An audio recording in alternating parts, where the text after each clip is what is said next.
Hoje com o Baldasso, com o Júnior Maicá, falta o Kleber, mas o Kleber sempre chega em cima da hora, Júnior Maicá, mas ele está começando aqui na parceria. Da parceria do Grupo Bairrista, eu estou provocando ele, a parceria do Grupo Bairrista com a RDC TV nos canais 24 e 524 da NET, claro, pela RDC para assistir. Então o homem já chegou? Tá aí. Tá aí? Tá aí o Clebinho. É o segundo dia que o Benfica me faz essa, né? Eu estou provocando. Eu estou aqui. Eu estou presente todos os dias aqui. Eu sou que nem o coronavírus. Marco presença todos os dias na vida do brasileiro. Uma das premissas, para mim, mais importantes do jornalismo e para o repórter especialmente é o seguinte: o repórter, o jornalista, existe para provocar o poder.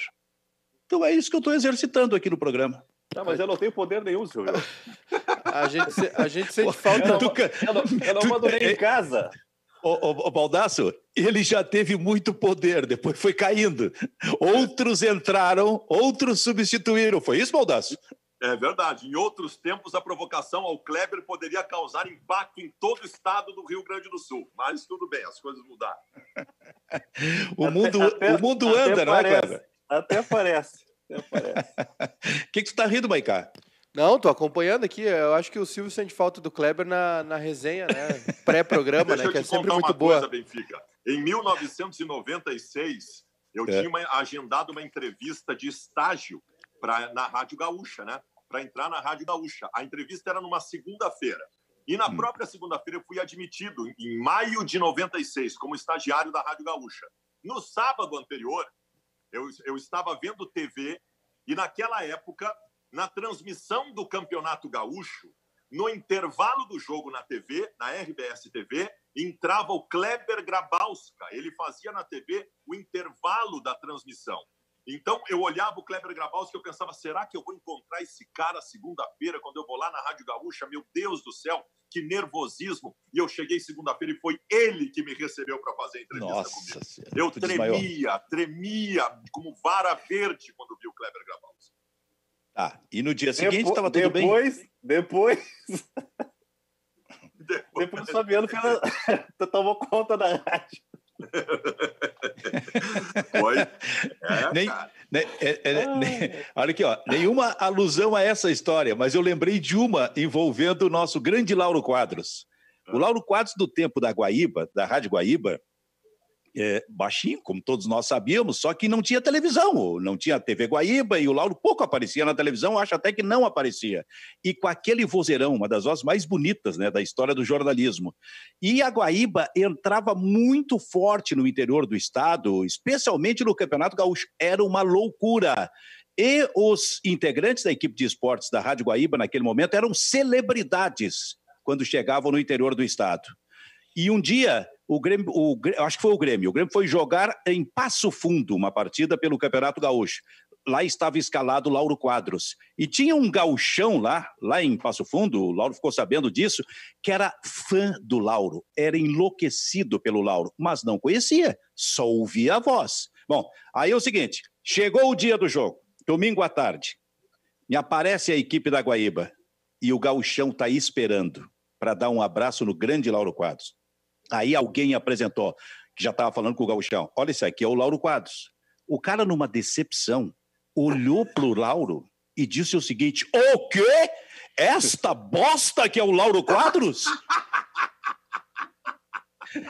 1,65 m. Sabia dessa, Maicá? Não, essa eu não conhecia. Não conhecia, Silvio. Mas sabe que no começo do Bairrista, né, a gente fazia muita piada com o Rio Grande do Sul, e aí levavam a gente para palestra, evento, universidade, e o pessoal esperava que chegasse o Neto Fagundes, né? Chegasse que o laçador tivesse descido do púlpito e fosse a cavalo até o evento, e aí chegava essa merda aqui, que era eu. Que é, Kleber? Tem outra história muito boa, que é o Belmonte, né? O Belmonte, a equipe de comentaristas era o Rui, o Lauro dividindo o primeiro lugar, e o Belmonte era né, pegava o que sobrava, era o terceiro na escala, né? Tinha uma hierarquia aí por anos de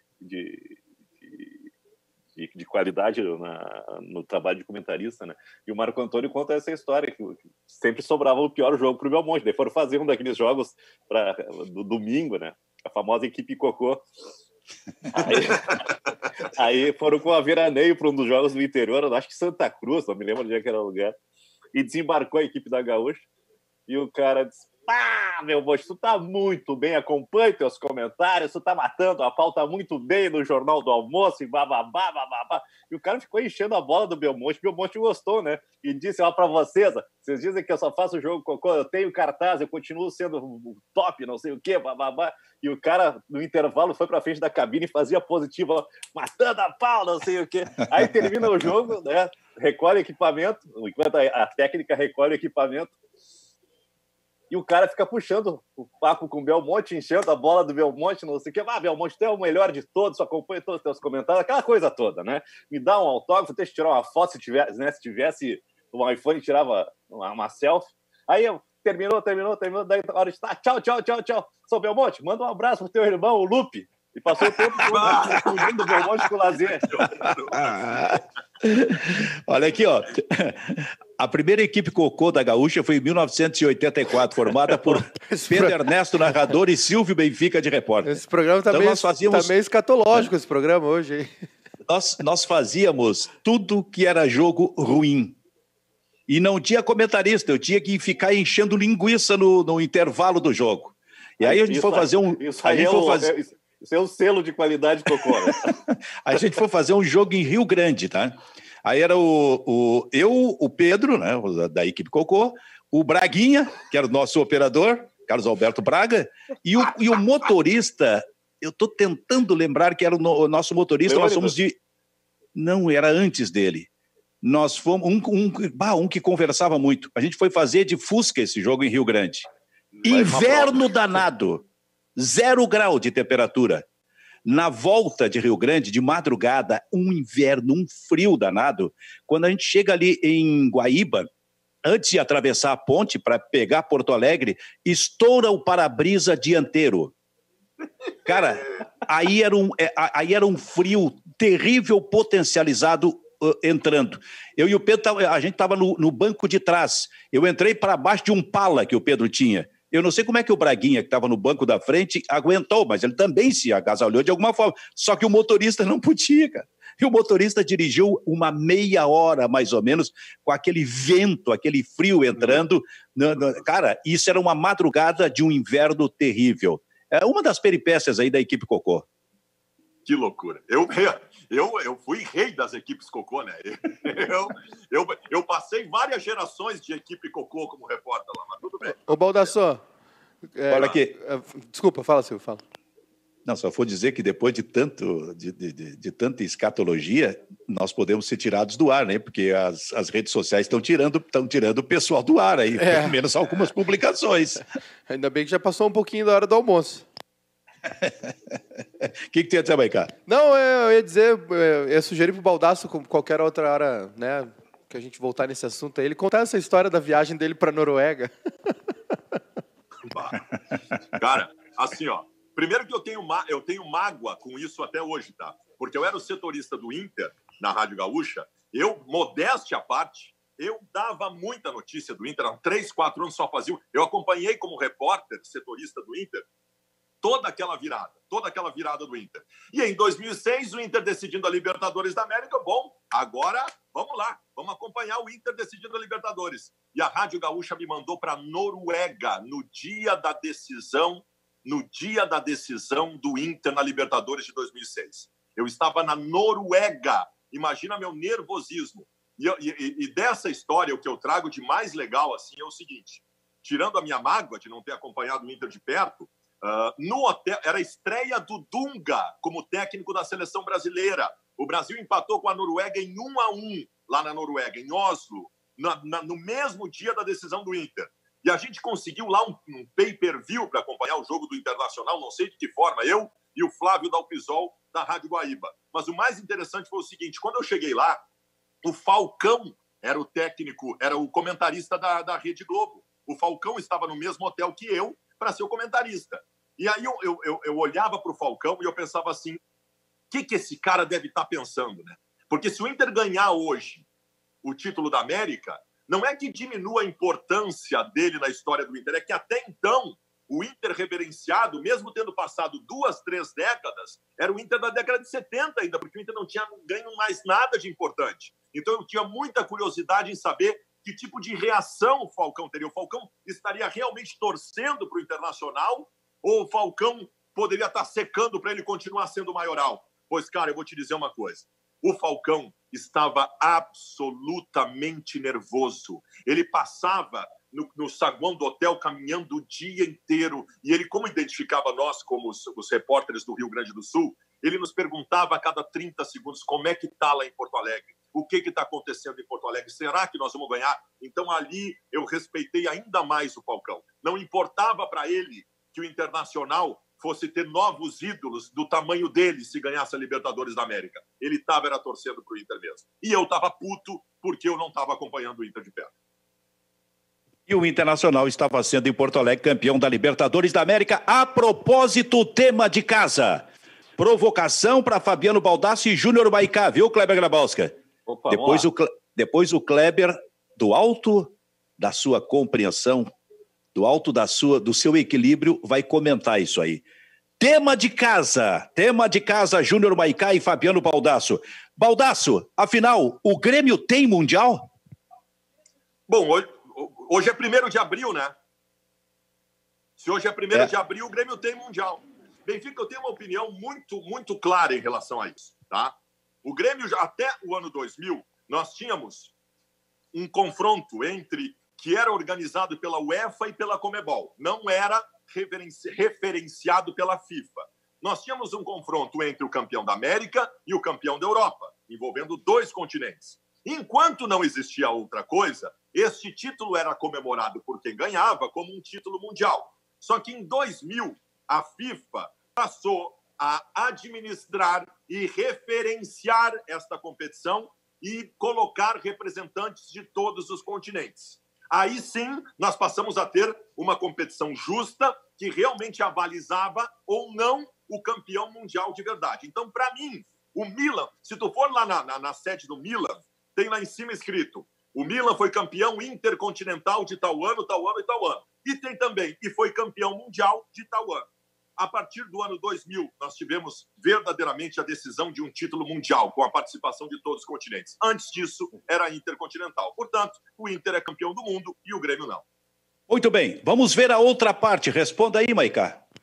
O que eu vou te dizer, né, Silvio? O que eu vou te dizer depois dessa? Não tem muito o que discutir com o Baldasso, né? Argumenta, professor. Eu argumentei. Não tem argumento. Tá bem? Não é, então. Então não é mundial. Tá certo? Não é. Eu concordo. Não é mundial. Acabou. Tá encerrado. Ninguém foi campeão mundial só depois da FIFA ter entrado. Tá resolvido. Hoje Santos com o Pelé não foi campeão mundial. Não foi campeão. Nem o Boca, nem River, nem o Nacional do De Leon. Ninguém foi campeão. Só o Inter. Eu acho que nem os outros da FIFA foram campeões. Só o Inter foi campeão. Kleber Grabowska, quando é que vai terminar essa discussão, esse debate? Hein? Nunca. Mas eu só quero dizer o seguinte: o Silvio, o continente americano existia antes do Cristóvão Colombo chegar, né? Sim. Ele só ganhou um nome. Então, a América existe antes do Cristóvão Colombo. O título mundial ele existe antes da FIFA botar o selo lá, né? Eu não admito que o Pelé não seja campeão do mundo. Eu acho que o Grêmio tem título mundial, independente de todo o entusiasmo do Fabiano Baldassi em defender que não. Quer falar, Baldassi? Não, tudo bem. Eu não desmereço o Intercontinental. Baldasso. Ele era absolutamente importante. É o que se tinha naquele momento. Baldasso. Só que não era uma competição que colocava à prova um time para ele mostrar verdadeiramente se era campeão do mundo, porque não tinha participação de todos os continentes. Quando passou a ter, aí efetivamente passou a ser mundial. Mas tudo bem, não tira a importância. Os times comemoravam o mundial antes e tinham que comemorar. Sem problema. Tem 2 coisas que a gente nunca vai chegar a um veredito, né? Que é se o título do Grêmio é mundial ou não é mundial, né? E a questão do que é o campeão brasileiro de 87. Ô, Baldasso. A taça das bolinhas. Baldasso, tu é contra os pontos corridos, né? Sou. Então por que tu tá argumentando que é uma forma mais justa agora de se ganhar um mundial e antes não era? Não é mais... Não. Primeiro é o seguinte, o campeonato... Não, foi o que tu falou. Foi o que tu dissesse antes. O campeonato de pontos corridos não dá o título para quem é melhor, dá o título para quem é mais rico. Quem é melhor comprova enfrentando o outro que é melhor. Não sei, tem um pouco de contradição aí. O campeonato mundial da FIFA faz com que o cara tenha que enfrentar os outros continentes e os dois melhores se enfrentam numa final. Mas qual é a graça de enfrentar o campeão japonês, por exemplo? Qual é a graça? O Inter perdeu para o campeão da africano. Não, mas ok, mas aí o Mazembe foi campeão do continente. Tá bem? O Inter perdeu para o campeão africano. Mas qual é a graça de ter... Pode acontecer, cara. Não, ok, mas qual é a graça de ter um mundial justo com os campeões dos continentes e ter convidados, por exemplo? Eu acho muito legal. Eu acho que não faz sentido. Eu acho que não faz sentido. Então, se é o mundial, tem que ser os campeões dos continentes. Sim, mas não são os campeões dos continentes? Não, tem campeão japonês convidado, enfim, já teve clubes tudo convidados. Bem, só que nós temos representantes, não é tão justo assim. Nós temos representantes de todos os continentes. O Maicá no início parece que tinha desistido dessa briga. Não, e aí, mas renasceu? Não, são só algumas questões que ficaram pendentes no ar aí que eu quis pontuar, só isso. Mas eu tô com o baldaço. Ninguém foi campeão mundial, só o Inter. Então tá. Bairrista Futebol Clube. Grupo Bairrista com RDC TV. Ô, Silvio. E agora Maicá... pode falar. Eu tenho um break news aqui fortíssimo, né? Vamos lá então. Foi cancelado o torneio de Wimbledon, primeira vez desde a Segunda Guerra Mundial. A crise, né, de saúde no Reino Unido, na Inglaterra, é muito grande. Londres, enfim, estava lendo aqui agora a notícia, né? Os casos em Londres não param de subir, enfim, tem suspeitos até na família real. Tem também uma questão de o Wimbledon ser disputado na grama, né? O que complica muito devido às condições climáticas ali mais para frente. Eles pensaram em realizar o torneio com portões fechados, depois pensaram em adiar o Wimbledon mais para frente, só que aí tem uma questão do inverno europeu, da grama, etc. E aí foi decidido que o Wimbledon 2020 foi oficialmente cancelado, né? Isso não acontecia desde a Segunda Guerra Mundial. Então, mais um torneio importante, né, esportivo, né, um evento esportivo importante cancelado devido ao coronavírus. Cancelado. Coisa para você, cancelado oficialmente. Cancelado. Esse ano não tem o Wimbledon. A minha grande expectativa, até em relação a isso, tá? As pessoas estão discutindo muito o começo de cada campeonato. Aí teve uma carta dos clubes, para mim completamente fora da realidade, uma carta dos clubes à CBF com sugestões do tipo: vamos jogar em maio os regionais. Em junho nós temos uma pré-temporada e em julho nós começamos. A minha preocupação não é mais essa. A minha preocupação é se daqui a pouco nós não vamos ter que cancelar a competição também. As pessoas estão criando uma expectativa. Primeiro acharam que o mundo voltaria ao normal na primeira semana de abril. Aí ontem veio um choque de realidade aqui no estado do governador. E algumas pessoas se surpreenderam. Para mim não é surpresa nenhuma. É até o dia 15, com tudo fechado, e vai se estender. Então, assim, as pessoas estão criando expectativas que eu não sei de onde elas estão tirando, porque nós temos uma ascendente ainda e nós temos exemplos do mundo inteiro do que vai acontecer. Nós continuaremos parados, observando o pico chegar ao ápice por mais 1, 2 meses, quem sabe até 3. Então, as pessoas estão... A minha preocupação em relação ao futebol é a seguinte: não é em que data vai começar, é se vai ter. Eu não tiro do meu espectro, do meu horizonte, a possibilidade de daqui a pouco a gente ter competições canceladas até o final do ano. Ontem o Pelotas... confirmou a saída do Luiz Carlos Vinck. Ele soltou uma nota oficial super compreensiva, né, dizendo que o momento é realmente difícil, enfim. O presidente Gilmar Schneider, presidente do Pelotas, falou no final da tarde lá na Rádio Universidade, dizendo que, como não se tem uma definição, até citou a CBF, que a CBF, ele reclamou que a CBF não se posiciona oficialmente, né, não diz algo concreto para os clubes, por mais que seja difícil dizer algo concreto nesse momento. O presidente do Pelotas disse que os jogadores que estavam para encerrar o contrato já foram dispensados, né? O Luiz Carlos Vinck foi dispensado também, fizeram um acordo, não sei qual foi o entendimento que se chegou lá pelas partes, mas o Pelotas dispensou, né, o treinador justamente por causa, não por causa de resultados, enfim, por causa dessa parada do coronavírus. Só para concluir, Baldasso, né, para concordar com o que tu vinha dizendo, vai ser cancelado. Assim, ó, eu não vejo como o Gauchão, por exemplo, voltar.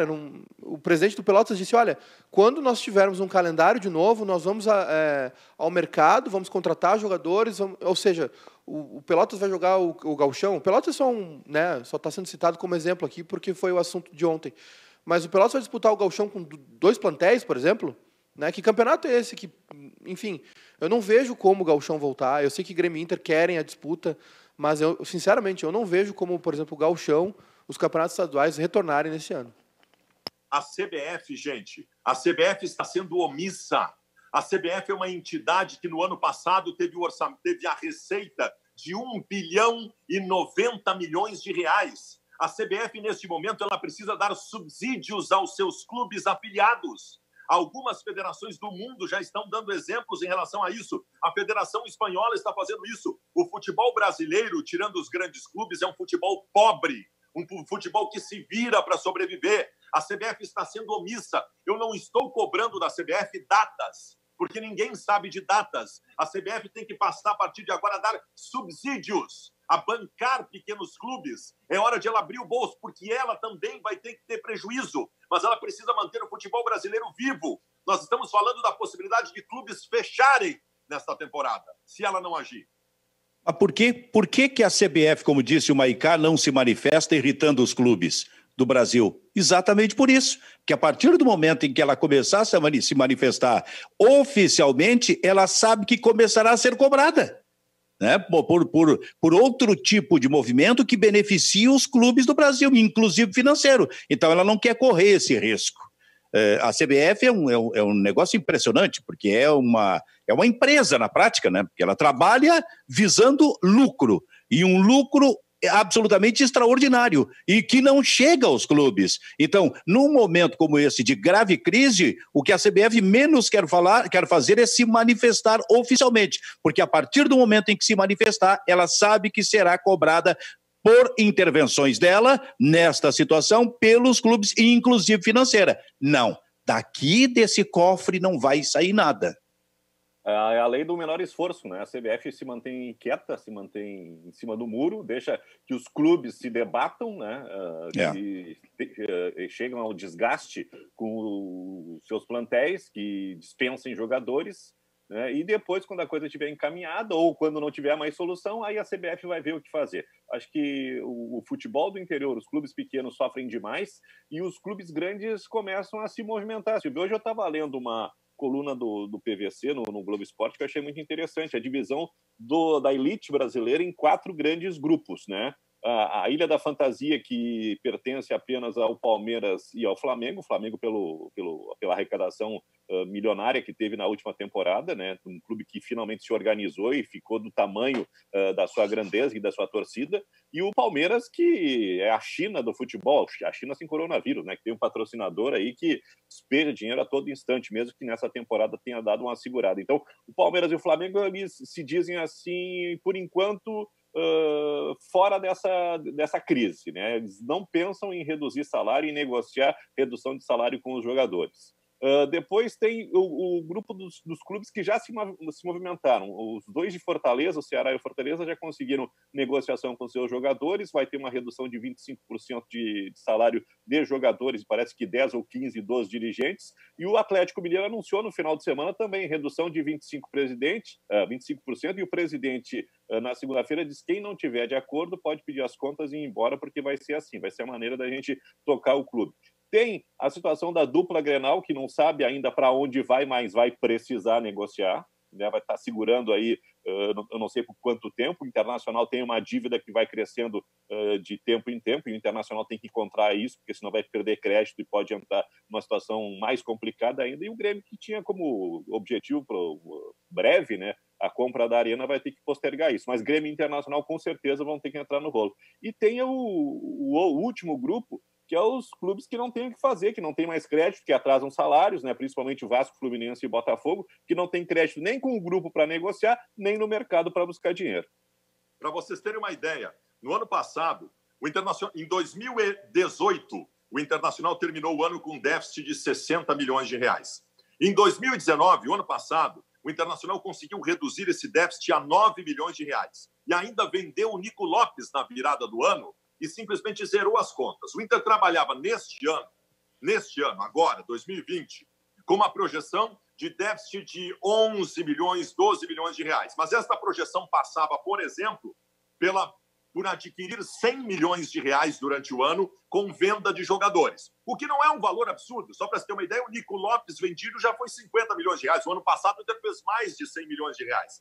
Acontece que esta parada, se for de 2 meses, estamos sendo otimistas, de 2 meses, já se garante um déficit de 40 milhões de reais até o final do ano. A não ser que ganhe todos os títulos e com as premiações consiga zerar. Então, assim, tudo aquilo que se construiu ou que se reconstruiu no Internacional para chegar ao equilíbrio financeiro depois daquilo que aconteceu lá em 2015, 2016, daqui a pouco, por conta disso, se parte da estaca zero de novo. É muito grave o que está acontecendo, é muito grave.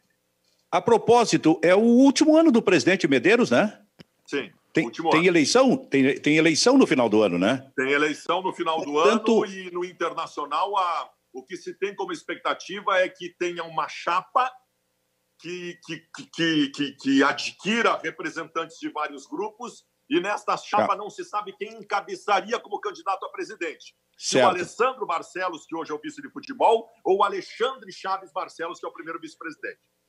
Perfeito, mas essa não é exatamente a questão mais importante que eu estou propondo. O que eu estou propondo é o seguinte: depois de tudo aquilo que tu definiste como reconstrução do Internacional, e falando até sobre os déficits do Internacional no final de cada ano, que diminuiu de um ano, 2018 para 2019, de 60 milhões para 9 milhões, este seria o ano do salto de qualidade para a gestão Marcelo Medeiros do Internacional.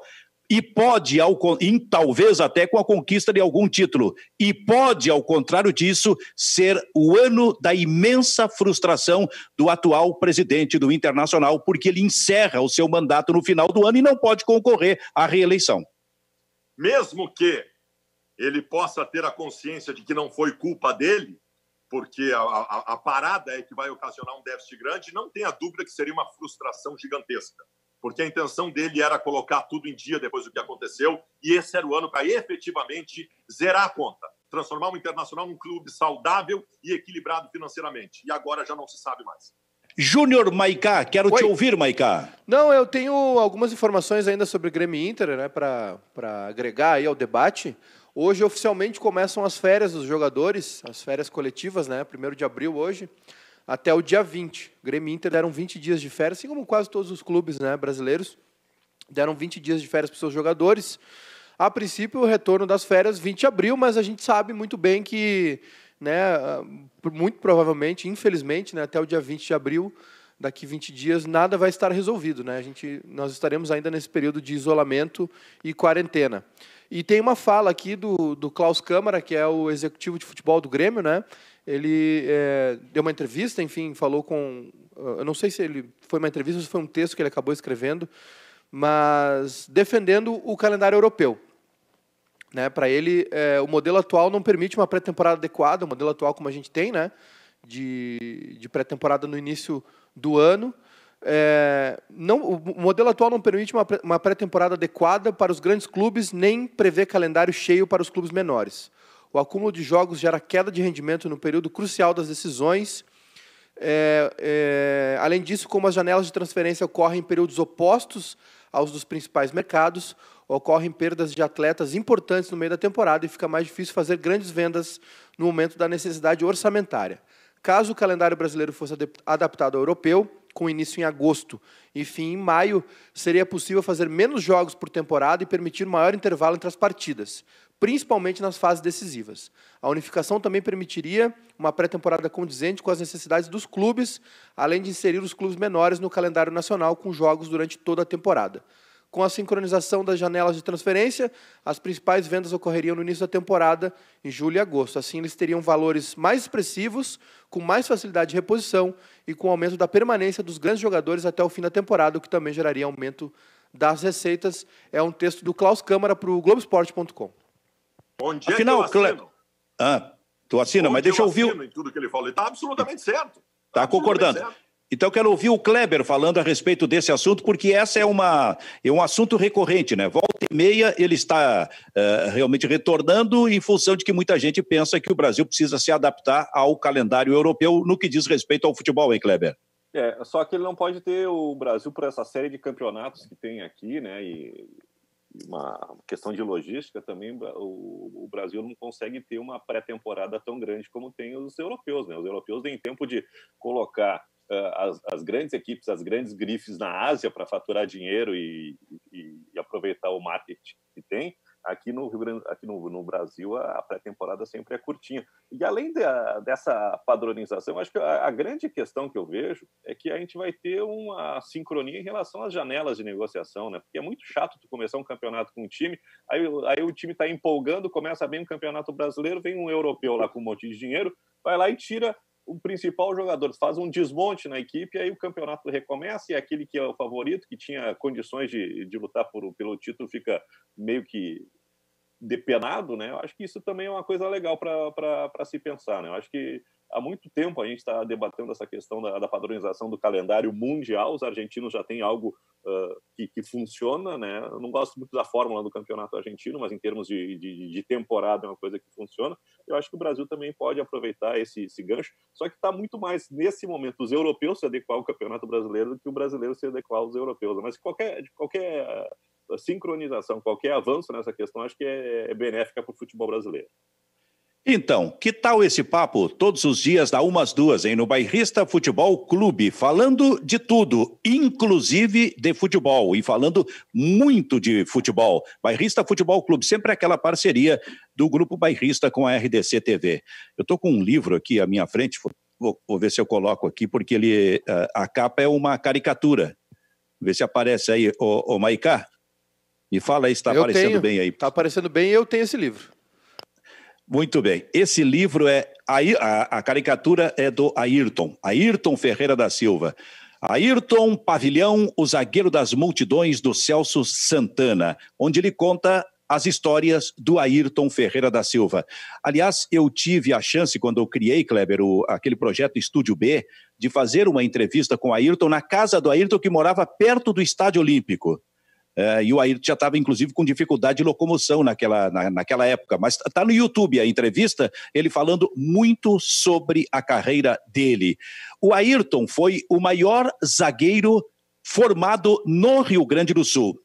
E depois que o Figueroa chegou, se estabeleceu até uma discussão bastante forte, um debate forte sobre quem foi melhor. Ayrton Ferreira da Silva, o melhor formado no Rio Grande do Sul, ou Elias Figueroa, que veio para o Internacional do Penharol e que por 3 anos seguidos, na década de 70, 3 anos seguidos, foi considerado o maior jogador da América.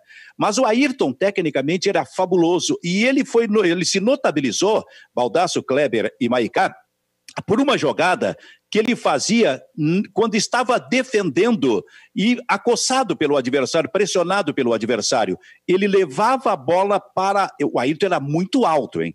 Ele levava a bola para a bandeirinha de escanteio e fazia o famoso Charles, isso é, cruzava uma perna por trás da outra para devolver para o goleiro, para o seu goleiro dentro da área, como se alguém estivesse cobrando uma lateral com a força, aquela que alguns laterais têm, para colocar dentro da área, pois o Ayrton fazia isso com o máximo de elegância possível, levava essa bola para a bandeira de escanteio e com um pé por trás do outro, devolvia para o seu goleiro.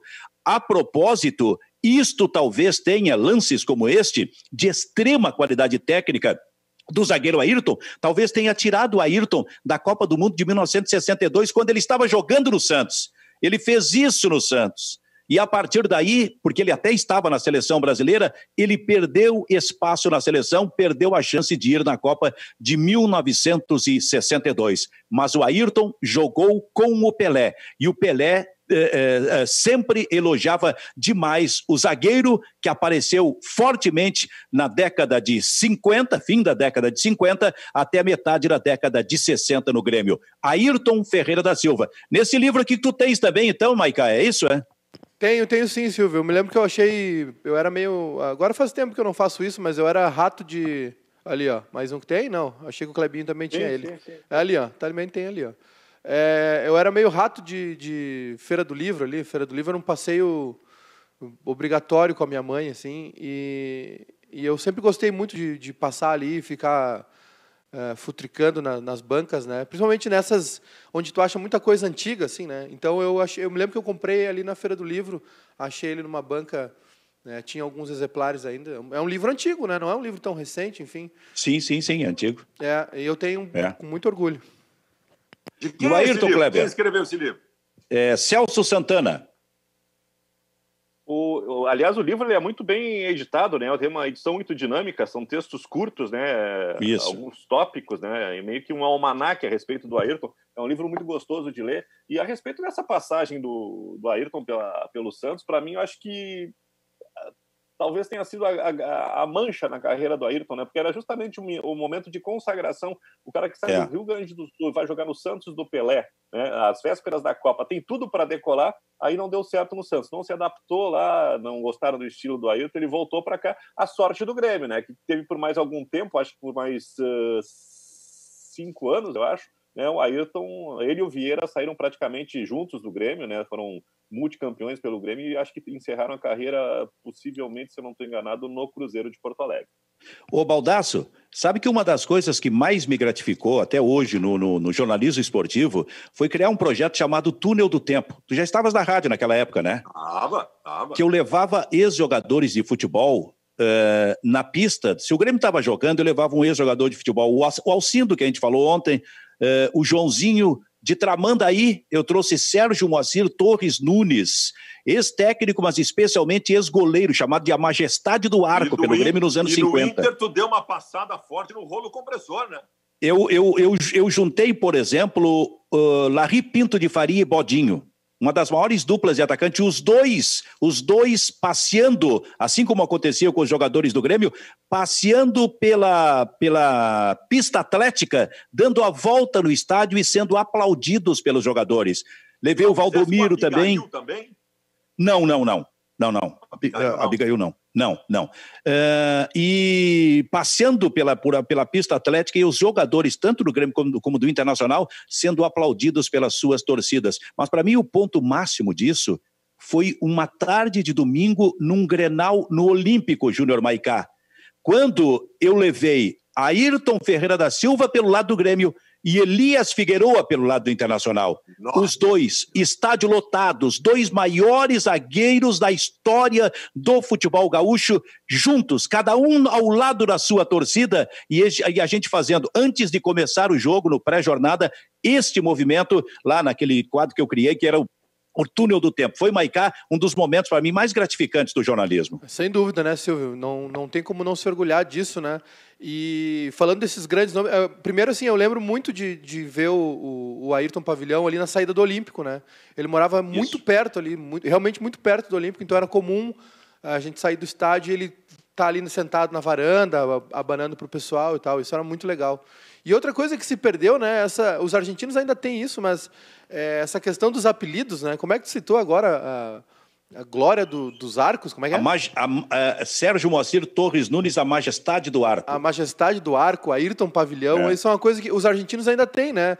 De apelido. O D'Alessandro, o Cabeção, né? O Verón era La Brujita, porque La Pulga, o Messi, né? E a gente perdeu isso. É muito legal essa questão dos apelidos. Cláudio Piojo Lopes. O nome era feio, mas o apelido era espetacular, né? Muito.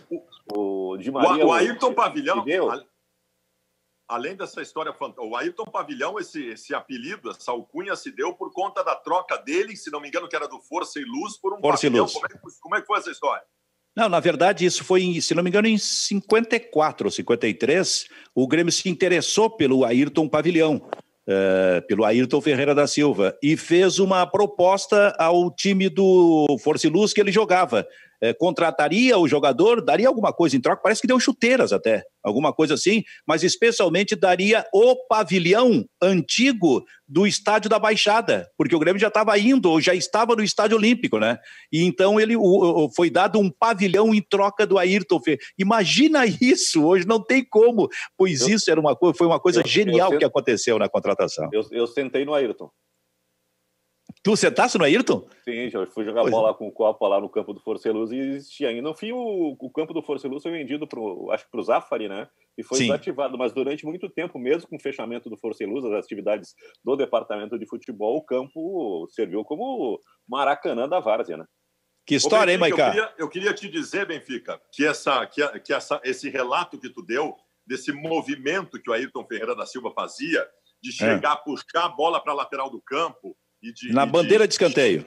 Isso me lembra muito o que o Argel fazia como zagueiro do Internacional, que ele levava a bola para a linha de fundo e dava uma bicicleta para tirar a bola ali. Acho que são comparáveis. Teve uma do Roberto Carlos, não teve? Na Copa, né? Que ele acaba cedendo um gol para um escanteio para a Dinamarca, alguma coisa assim na Copa de 98. O Roberto Carlos foi dar uma inventadinha lá na linha de fundo. Né? Exatamente. E sai em escanteio e é gol da Dinamarca. Ô, Kleber Grabowska, tu que conhece futebol mais do que todos aqui, em que colocação dos maiores zagueiros da história do Grêmio tu colocaria o Jeromel? Suplente. De quem? De Ayrton e de Leon. Tu acha ele o terceiro? Eu acho o terceiro. Acho o Jeromel. O Jeromel só não é mais mito no Grêmio porque ele chegou muito tarde, né?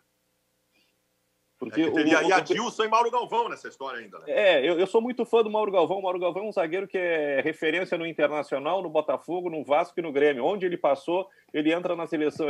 Se não entra na seleção, ele é cotado para ser o melhor de todos os tempos, né? Eu sou muito fã do Mauro Galvão. Eu coloco o Mauro Galvão como o maior zagueiro do Internacional ao lado do Figueroa, né?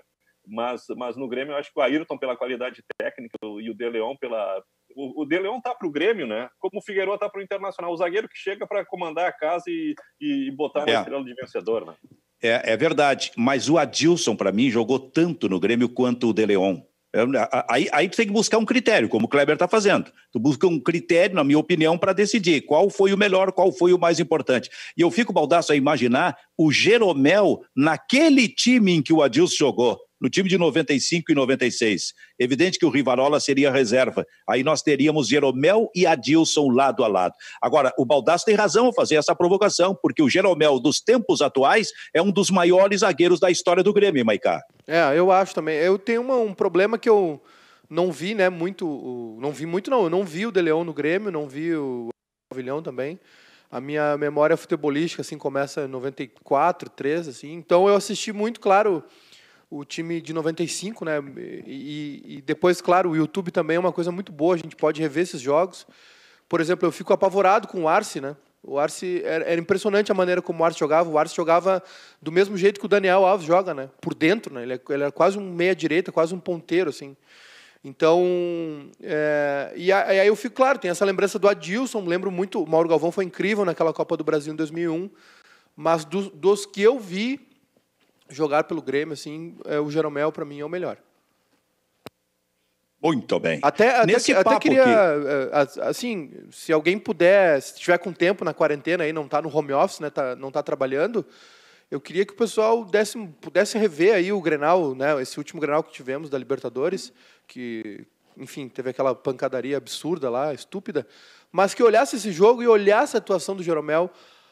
Sério, eu nunca vi um zagueiro jogar daquela maneira, assim, pelo time do Grêmio, porque, como a gente vinha falando, né, no nosso programa, falando taticamente das questões, das mudanças que o Inter vinha fazendo, o Guerreiro mudou de lado, né, jogando pela esquerda, ele jogava muito pela direita, se chocava muito com o Kahneman, e saindo muito da área ali, e sobrou para o Jeromel essa marcação. Pô, o Guerreiro é um jogador histórico, aí, o maior ídolo da história do Peru, enfim, um grande jogador.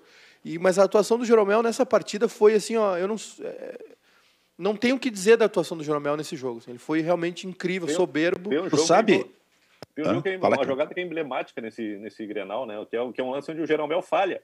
Ele erra o tempo de bola, o Guerreiro vai dominar no peito, domina no peito e ele tira de calcanhar. É sensacional. Até quando erra, o Jeromel é brilhante. E ontem... O Kleber, quando o Maicá começou a falar e recomendou que as pessoas assistissem o Grenal, e aí ele falou o Grenal da Libertadores para ver a disputa do Jeromel com o Paulo Guerreiro, eu achei que ele estava provocando o Baldasso. Quando ele começou a dizer isso, ó, assistam o Grenal, eu achei que ele estava falando desse Grenal que foi repetido pela Sport TV durante a semana aí, né? Não. Aliás, achei que era isso. Eu achei, ele estava querendo te provocar, Baldasso. Não, eu acho muito interessante. Você sabe que esse Grenal ele foi escolhido para ser passado na televisão depois de uma enquete que foi feita. Uma enquete muito curiosa. Uma enquete que era até às 8 da noite. Quando chegou às 8 da noite, o Inter estava na frente. E aí seria transmitido o jogo Inter 4, Grêmio 1, de 2008. É o jogo do arrego, o jogo que o Grêmio pediu um arrego no intervalo para não tomar 8. Então, assim, quando se descobriu... É o estilo Márcio Chagas da Silva.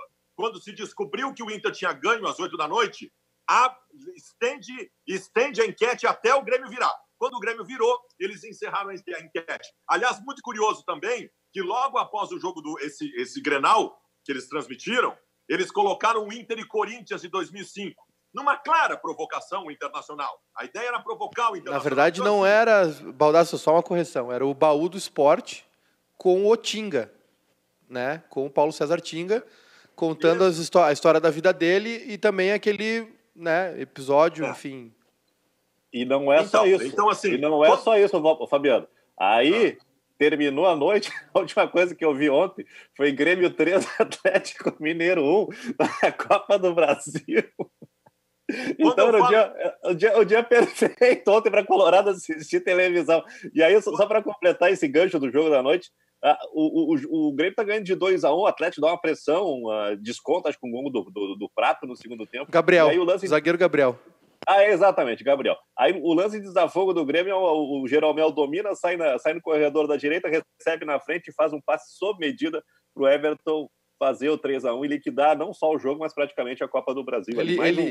Ele rouba. É o grande problema do Internacional ter assinado com o Esporte Interativo, né? O Internacional fez a escolha errada, aí não tem como ganhar enquete. Aí pode convocar a população da China antes ou depois do coronavírus, que tu não vai ganhar enquete nunca. Assinou com o Esporte Interativo, não ganha. Fabiano, não provoca que a Globo é capaz de botar a campanha do Inter de 2016 de cabo a rabo. Mas pode ter certeza, essa é a próxima. Esse jogo que o Kleber citou, Silvio, o Grêmio tem o Pedro Rocha expulso, né? Faz os 2 gols e é expulso, aí o Atlético desconta, e aí começa uma pressão do Galo para cima do Grêmio, e o Grêmio com um a menos fechado, aí o Jeromel rouba uma bola pela ponta direita, dribla, tabela, acho que com o Wallace, não me lembro quem estava ali no meio que tabelou com ele, e vai ao fundo e cruza para o Everton fazer o 3-1, sério. O Jeromel não tem explicação que ele joga. Eu só lamento que ele está ficando velho. Em resumo, o que nós tivemos na televisão, então, nesta semana foi Grêmio 5-0 do Inter, Grêmio 3-1 no Atlético Mineiro e o Inter naquele jogo contra o Corinthians, onde o Inter perdeu o título do Campeonato Brasileiro em 2000. Foi isso, então? Esse foi o resumo da semana, então? E na semana passada... E na semana passada teve a final da Copa do Brasil, Grêmio e Corinthians. Ou seja, o Baldasso louco que falava do Sistema Azul chega à sua consagração, né? Agora tá evidenciado o que acontece no futebol brasileiro. O que tu quer dizer? Que o Sistema Azul é nacional?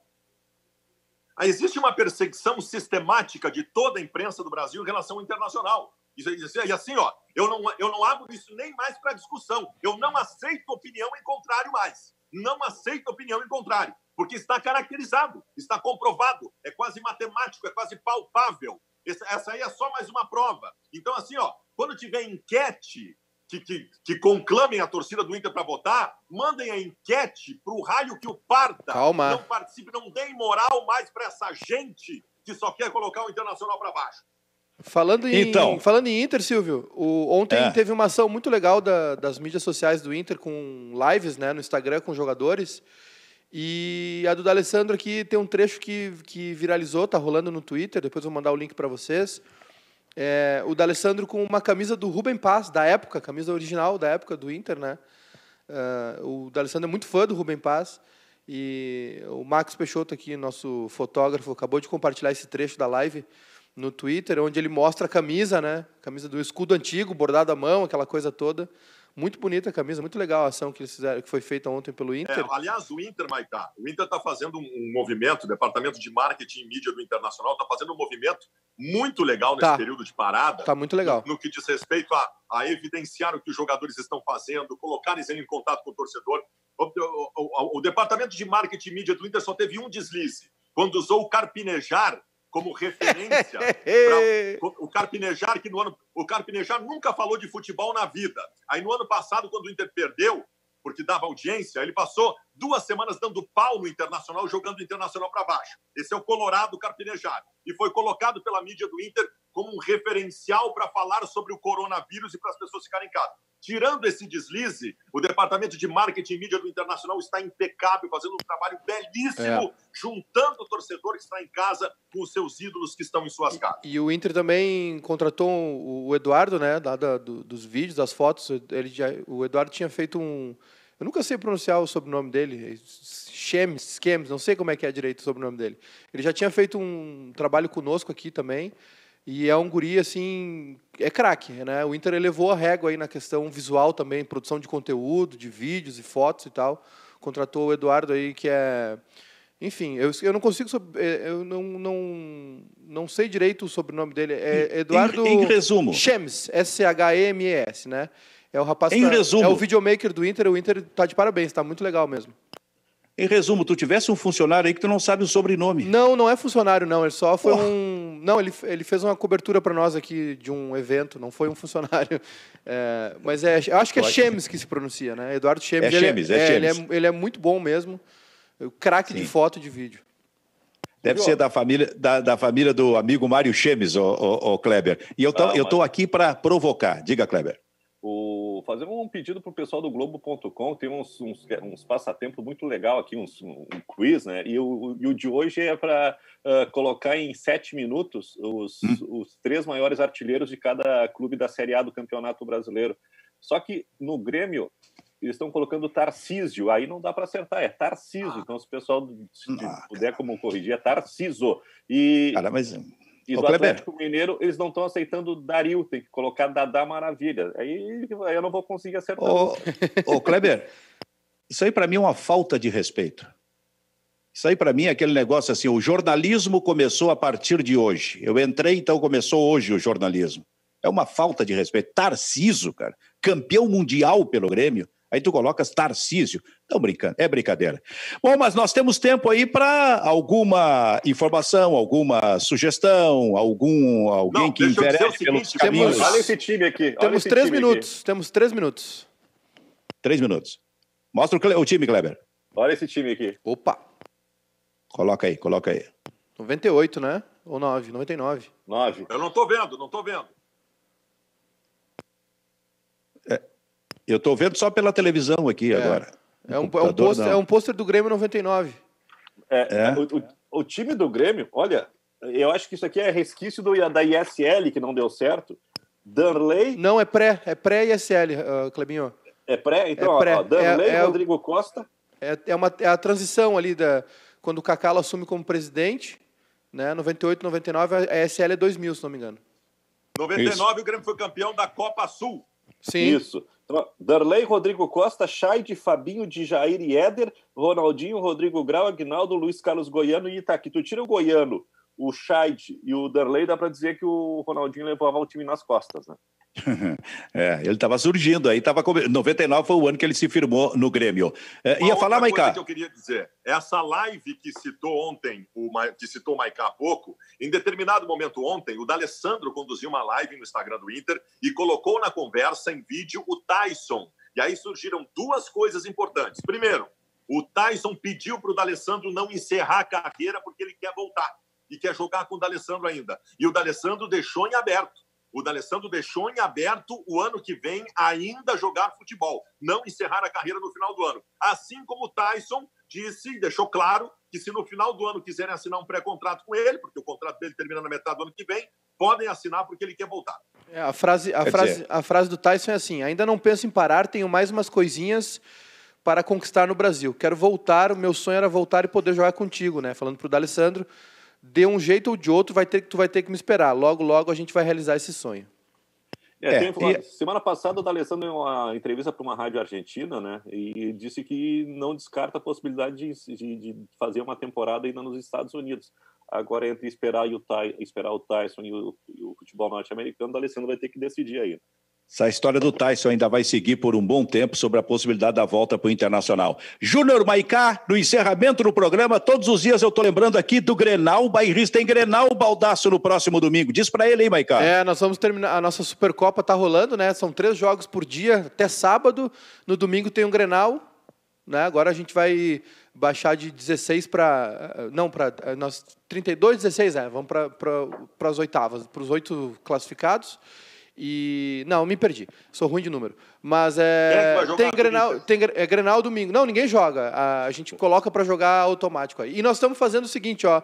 Depois que terminar a Supercopa Bairrista, nós vamos ter um torneio que é o seguinte: os 3 maiores times do Grêmio, mais um time pereba do Grêmio, que é 83, 95, 2017. O time pereba é o de 2004. E 3 times históricos do Inter: 79, 2006 e 2010, e o time pereba de 2016. 16, né? 17? Que ano que o Inter caiu? 16, ano que caiu. Então vai ser um torneio interno entre Grêmio e Inter, e o final um grande Grenal, né, com um dos times históricos de cada um. Quem trabalha, Baldasso, que coordena todos esses jogos que são realizados, é o Sistema Azul. Por exemplo, no Grenal. A máquina, eu vou ficar de olho máquina coordenada. Eles não deixam jogar aqui, eles não querem fazer jogando, porque eu ganho de todo mundo aqui. Muito bem. Tchau para vocês, Baldasso, Maicá, Kleber Grabowska. Até amanhã, a gente fica por aqui com esse Bairrista Futebol Clube. Tchau, tchau.